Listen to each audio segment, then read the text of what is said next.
The magic of the newest AG Barbero Radius fretboard. It's an incredible guitar. Thanks for letting me play it.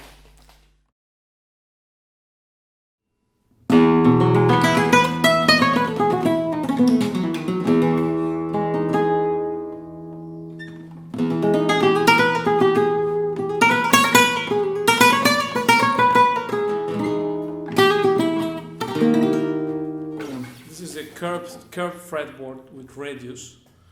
A new thing in AG, look at this, how much radius it has. And it's such a very interesting ergonomic thing. Of course, I never, fortunately, I couldn't play electric guitar, which is the guitars that generally can have that. But in nylon string guitars, which now are sugar, most of them, but it is a very innovative thing.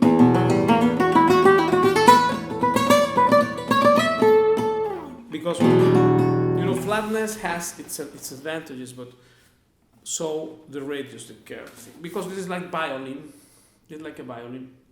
Let me show you from here. Let's see. We can appreciate the kind of angle it has. This.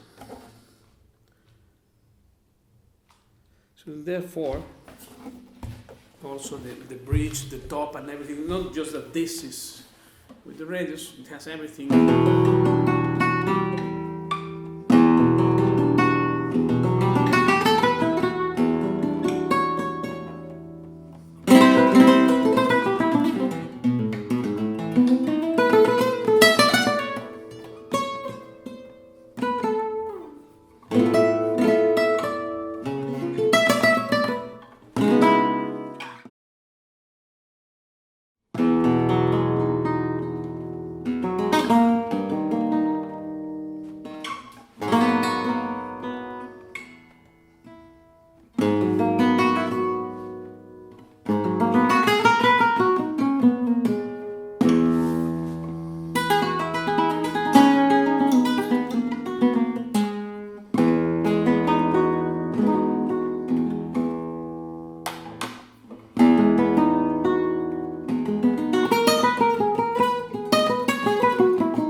The incredible thing about this fretboard is that, just like the shoes, very comfortable. By the way, I bought some with instead of a flattened base, it has like this. Because these guys, they said, it's MBT, I believe, the brand, excellent, from Switzerland, I believe they are. And it's because they said that human foot is not really designed to be over concrete walking, but that man in the history have walked through other with a flexibler base, etc. And then the point here is that the flatness may be artificial sometimes. And then in the fretboard, because I never had the experience until AG innovated with this, to play with a curved fretboard, like a violin before, and this is to be explored like anything, but it's very logical, because fingers are not squares or triangular or something round, right? And this roundness, it helps for many things, and it's a total blast of innovation. This thing is a great idea, because exploring is how you discover things.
Barbero 1945 with the system of this. Well, it has triple fingerboard and double fretboard here of Brazilian Raspberry, and that affects the equilibrium and the vibration of the guitar totally. This triple fretboard is also a blast, and I love the one of triple maple aloneness wood, because it's just so easy to play, and this one as well.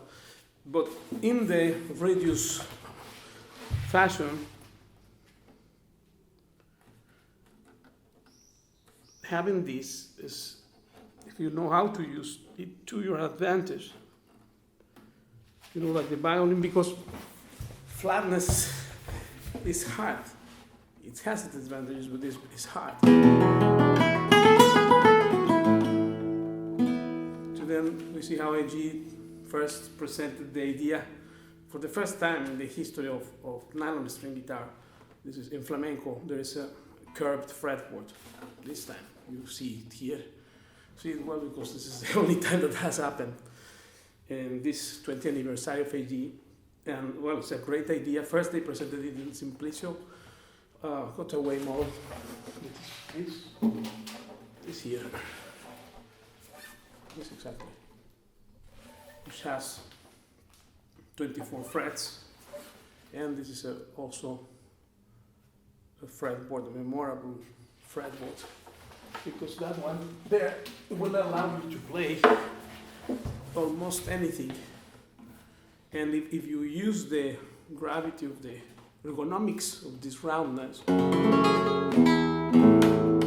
in shoes definitively it's true that if the bass is not flat but like these guys, I will post a link even in the first comment. You will see some relevant videos, because these shoes are great. And well, I never play electric, but I'm saying I am learning. I want to learn to play with the radius too, because this is not just to play the same thing with everything, but it has advantages there which flat fretboards don't have.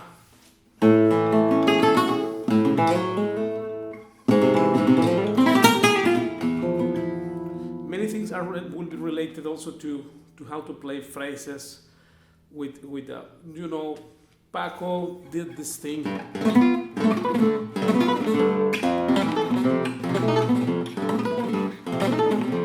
Of the arpeggios sweeping, and in fact, well, in electric guitar, it was Frank Gambale from Australia, as a member of Chick Corea Electric Band for more than 20 years, and a great player, and he's electric player.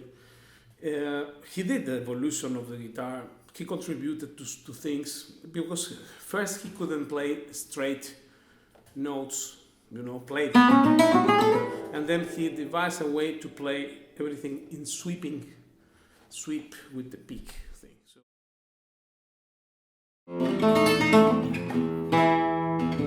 And many things related to that kind of phrasing, like this is probably, if I play this phrase, which is with those kind of ideas, which Paco tried to incorporate it from there. In fact, because one day I said, well, now what do I do? What do you think I should study? And he said, go to the electric, see what they are doing. He meant 4 people. That is, first John McLaughlin, then Alan Holdsworth, then also Frank Gambale and Pat Metheny for some harmony stuff also that he tried to become acquainted with. And these 4 people, because Paco, he said, do you know, how do you think I did evolution here? I went with McLaughlin and put their whole tone and stuff, well, minor melodic, flamenco, etc., things which were very contemporary and very fancy in harmony, in jazz harmony, and the great music of Ravel, Debussy, Manuel de Falla, etc.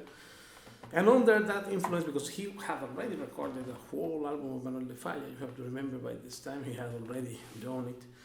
And this is where he played pieces like.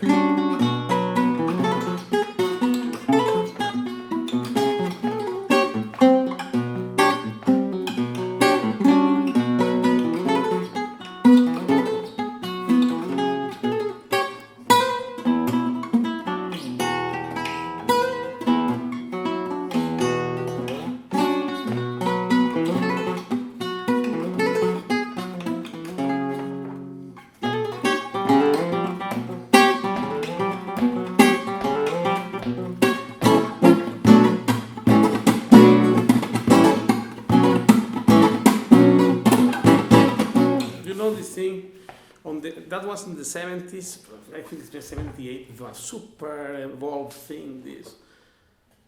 I say nobody now is doing these modern things back in the 78 with that album, because he finally incorporated the flamenco element to the music of Manuel de Falla, which was, of course, his main inspiration. And I am noticing that even this thing is easier here.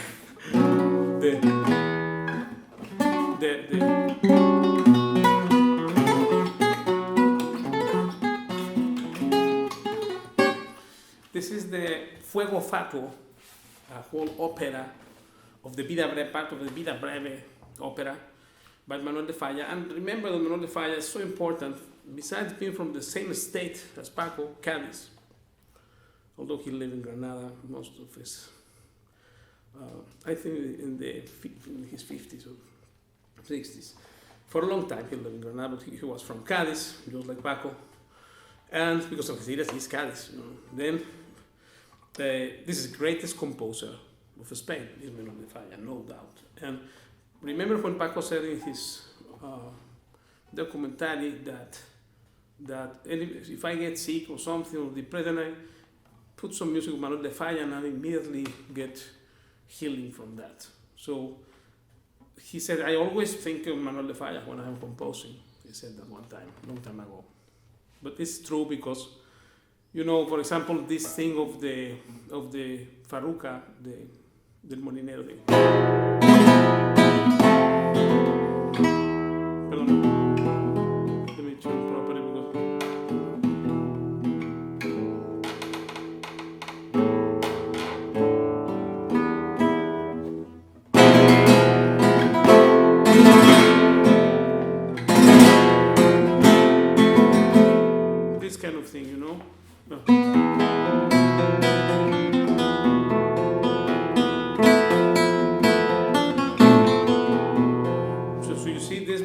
this.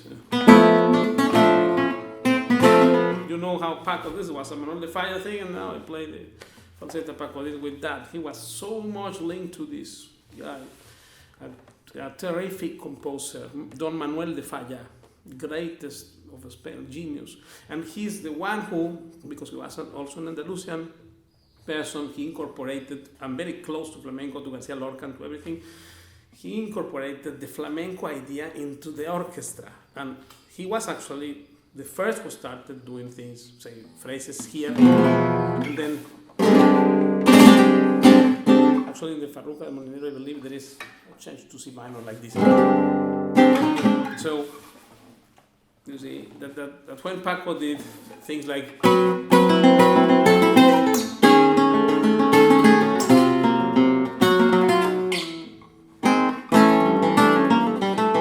these kind of things, this was Manuel de Falla who started with this kind of idea that, right? So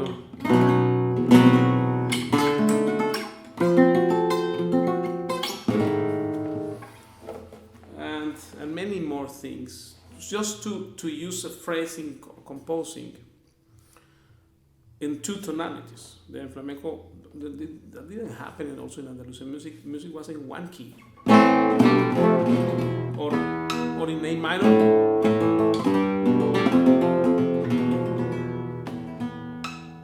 right? Or in any other key. But Manuel de Falla started doing, and then.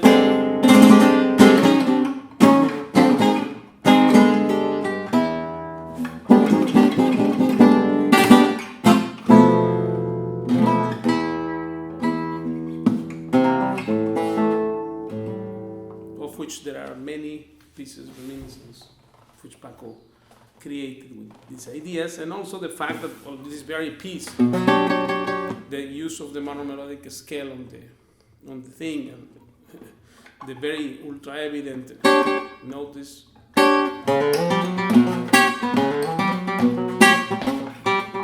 You know, then the solo goes.